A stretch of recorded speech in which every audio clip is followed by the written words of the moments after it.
What is the truth that lives in your throat? Like a caged beast.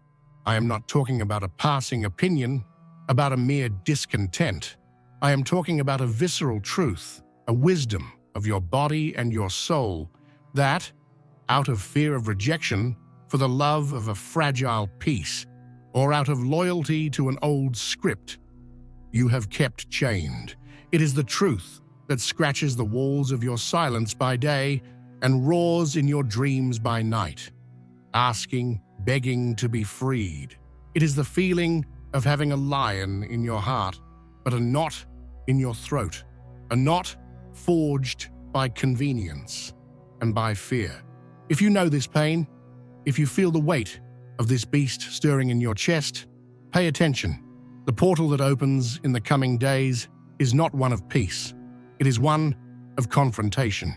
The cage you have built with such care over the years, with the golden bars of the need to be accepted and loved, is about to crack. In the next 48 hours, a cosmic tension forms in the sky, culminating over the weekend.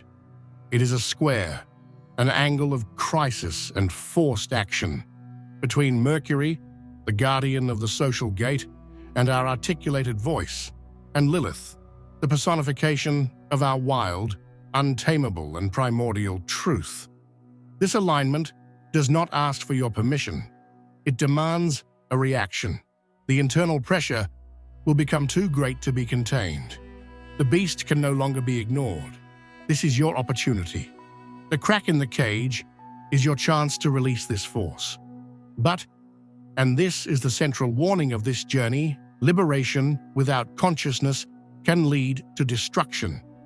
A beast that escapes with blind rage can burn down the entire village, including your own home. It can destroy relationships, burn professional bridges, and leave you in a state of exile that your inner censor so feared.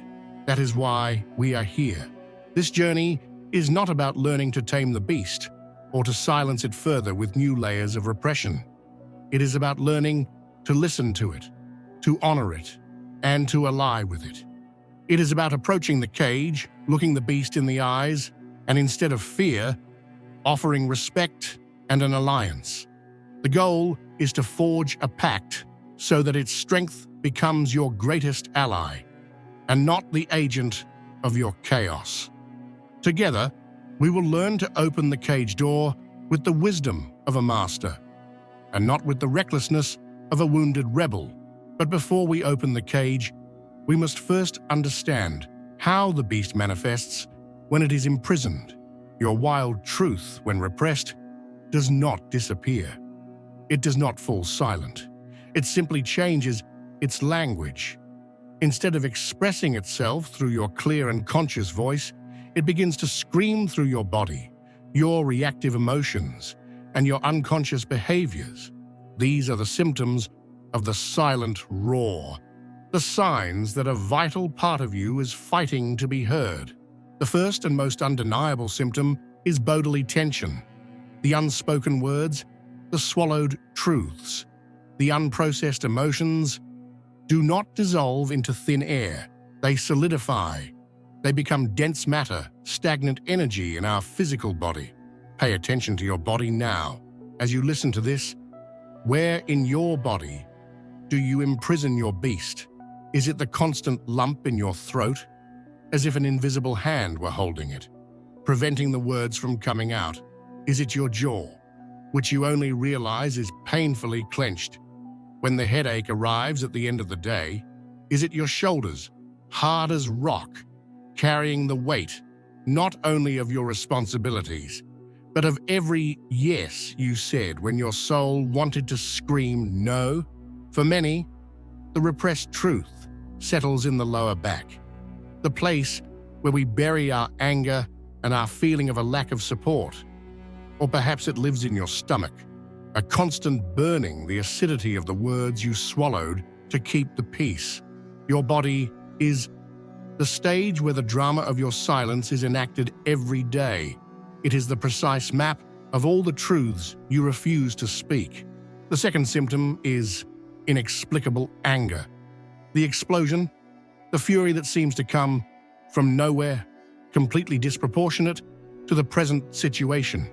You are in traffic, and a small cut-off from another driver turns into a fit of rage that leaves you trembling.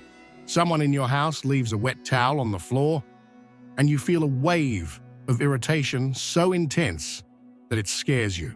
A small technological glitch, and you feel like throwing the computer against the wall. This is not a character flaw. It is your wild truth, your Lilith, trying to break the cage with brute force. The immense amount of energy required to repress a truth needs a release valve. And when we don't give it a conscious and controlled outlet through our voice, through a clear boundary, or an honest conversation, that energy seeks the cracks in our armor. It leaks, and it leaks out as pure, undifferentiated anger, burning yourself and, at times, those who are closest and least deserve it.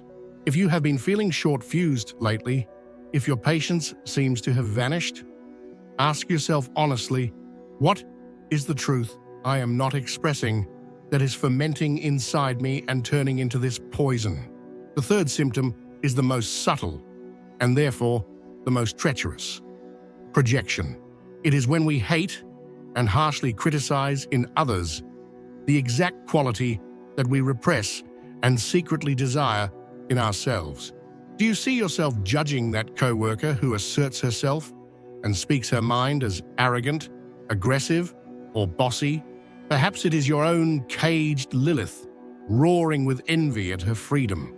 Do you criticize that friend who quit a safe job to follow a dream as irresponsible and childish? Perhaps it is your wild truth, lamenting your own lack of courage to do the same. Projection is a precise map to your own cage. The people whose behaviors irritate you the most are often mirrors that show us the part of ourselves that most yearns for liberation. What you judge in the other is frequently what your soul yearns to express. Tension in the body, anger in the heart, and judgment in the mind, these are the cries of a soul that demands integrity. They are the signs that your wild truth can no longer be peacefully contained. Recognizing these symptoms is not an act of self-criticism, but of self-compassion. It is the first step toward liberation. The next is to understand the archetypal forces that are at war within us. Who is this divine beast that roars for freedom? And who is the guardian that keeps it so zealously imprisoned? To understand the battle being waged in your soul, we need to know the combatants. They are not enemies, but two ancient, powerful, and essential parts of your own psyche that have been taught to distrust one another.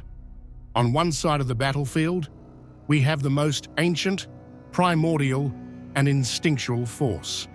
On the other, the most socialized, logical, and adaptive force.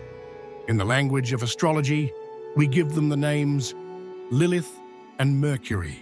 This week's crisis is the direct confrontation between them. The first combatant is Lilith, whom we shall call the divine beast. Lilith, as we have already felt, is the personification of our wild truth. It is crucial to understand that she is neither good nor bad.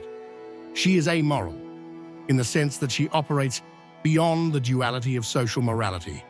She is like nature itself, a hurricane, a forest, a wolf. Her only loyalty is to the integrity of the being, to the survival of the soul. She is the guardian of our purest instinct, of our visceral intuition that comes from the body, not the mind. She is the part of us that says no to a deal that looks perfect on paper but smells bad energetically. It is the part that makes us instinctively recoil from a person everyone loves, but whose energy causes us an inexplicable repulsion. It is our raw and shameless sexuality, our righteous anger in the face of boundary violations, our chaotic and uncensored creativity. Her only question is this true for me, in my body, at this very moment? She does not care about what other people will think. And that is exactly why she was exiled. In our long journey to become civilized beings, to be accepted in our families, in our schools, and in our societies, we were taught to fear and repress this force. We locked her in the cage of what is inappropriate, selfish, difficult, or crazy, but Lilith cannot be destroyed. When caged, she does not die. She becomes a source of subterranean anger, of self-sabotage, of depression, and of psychosomatic illnesses. The roar that is not expressed turns inward and begins to devour us. The guardian who keeps her imprisoned is not a villain. He is the part of us that, in its wisdom, helped us to survive. He is Mercury, whom we shall call the guardian of the social gate. Mercury is the planet of communication, of logic, of reason, and of adaptation. His sacred function is to be the diplomat, the translator between our wild inner world and the external social world with all its rules and expectations. From an early age, he learned the clan's rules. He knows which truths can be spoken, and more importantly, how they must be spoken to ensure our acceptance and belonging. His main objective is safety through social connection. He fears exile, rejection, and ridicule more than anything. And because of this, he becomes our inner censor. He takes the raw, visceral, and sometimes chaotic message from Lilith and tries to translate it into an acceptable, polished, diplomatic language. Or if the beast's message is too dangerous, too disruptive to the status quo, he silences it completely, closing the gate of our throat, creating the lump we feel. He acts out of love, out of a desire to protect us from the pain of rejection. The square that forms this week is the moment when the divine beast, Lilith, tires of being censored and begins to force the social gate. Mercury. The repressed energy has become so great, the inauthenticity so painful that it can no longer be contained. It is a crisis of integrity. The beast roars from inside the cage. If you do not speak this truth, you will die inside. Your soul will get sick. And the guardian shouts from outside the gate, if you speak this truth, you will be exiled. You will be judged, criticized, and left alone. And you are stuck in the middle, feeling this unbearable tension in your body, in your mind, in your throat. This is not a conflict to be won by one side or the other. It is an invitation to a negotiation, to a new and sacred alliance between your wild truth and your need for connection. This week's opportunity is not simply to unleash the beast, to destroy everything in its path. It is to teach the beast and the guardian to work together. It is to transform the guardian from a fearful censor into a wise and courageous translator, and to transform the beast from a destructive and reactive force into a source of authentic and unshakable power. To forge this new alliance, we need a training ground, a safe place to practice this new way of being.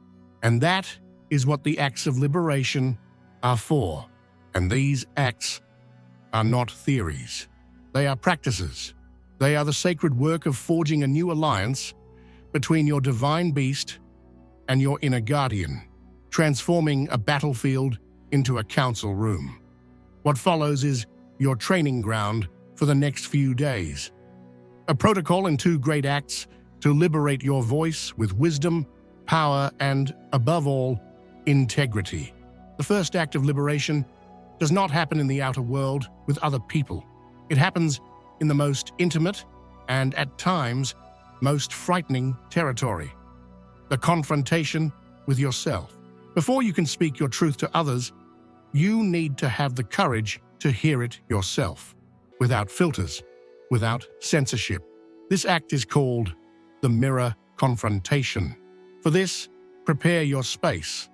This is not an exercise to be done in a hurry, between one task and another. Find a moment of total privacy where you will not be interrupted for at least 20 minutes. Take your journal, the screenwriter's tool that reveals the soul. Breathe deeply. The intention here is not to judge yourself, but to become a compassionate observer, a courageous journalist, investigating your own inner truth. Divide a page into 2 columns. In the first, write the title, The Roar of the Beast.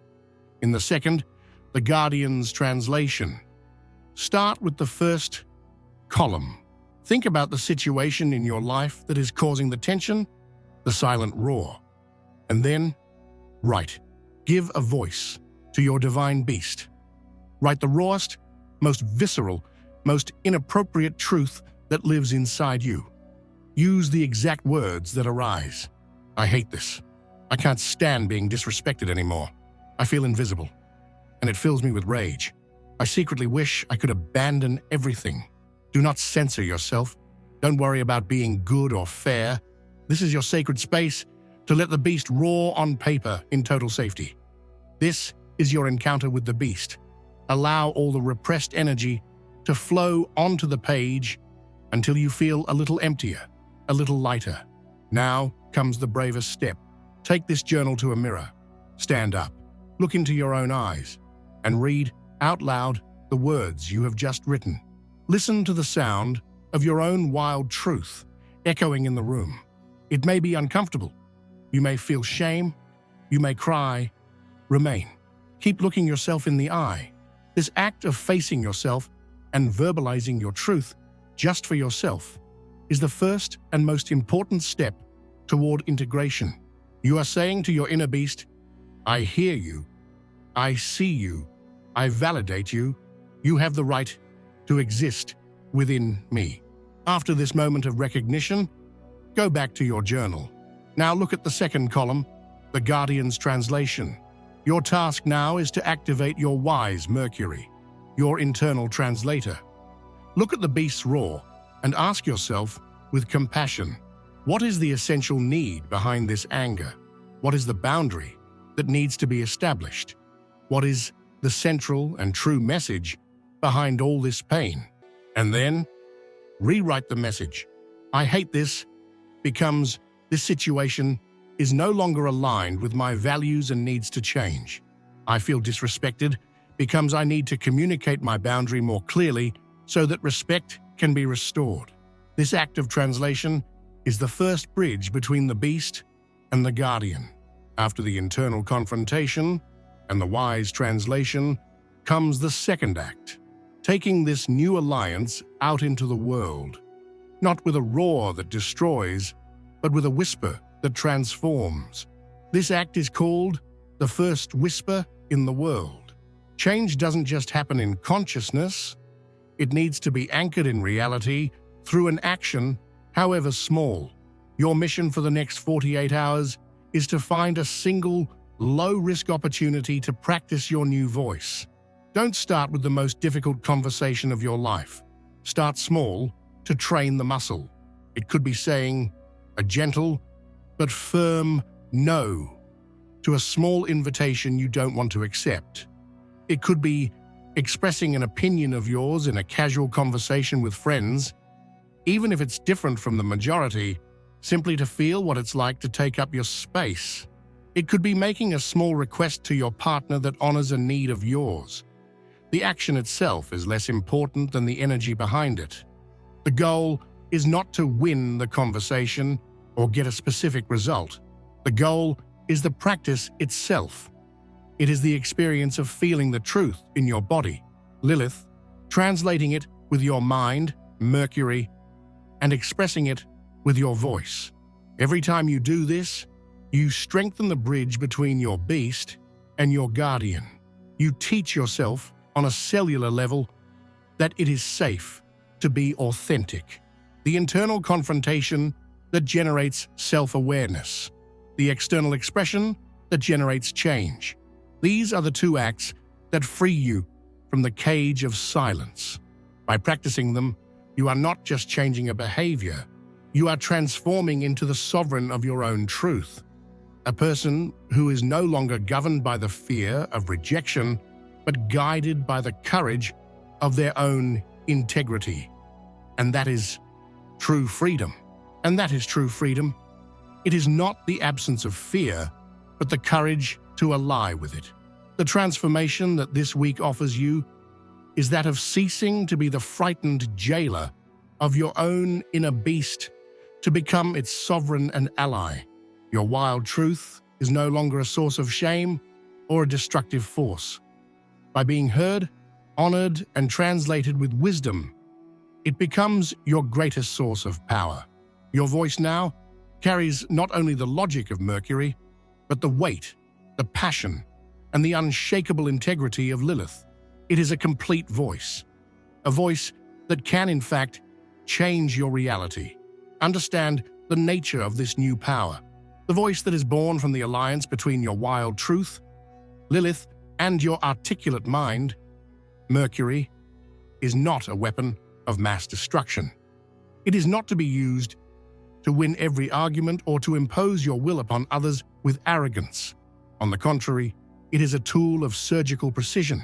It is the ability to speak the exact truth at the exact moment, with the exact force necessary to create change without causing unnecessary destruction.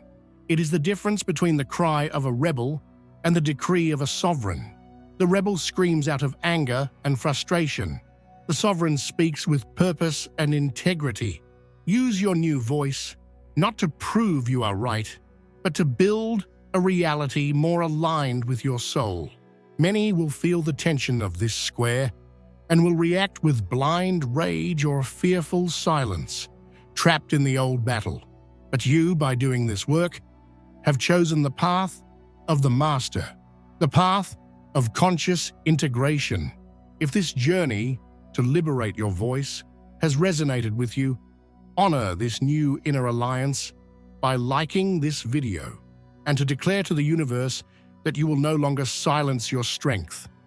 Go to the comments section and affirm your new power with the phrase, "My truth sets free." Share this transmission with everyone who needs to be reminded that their wild voice is sacred. Finally, subscribe, because finding your voice is the first act. The next is to see how the world responds to it. And for that, you will need courage and strategy. The journey continues.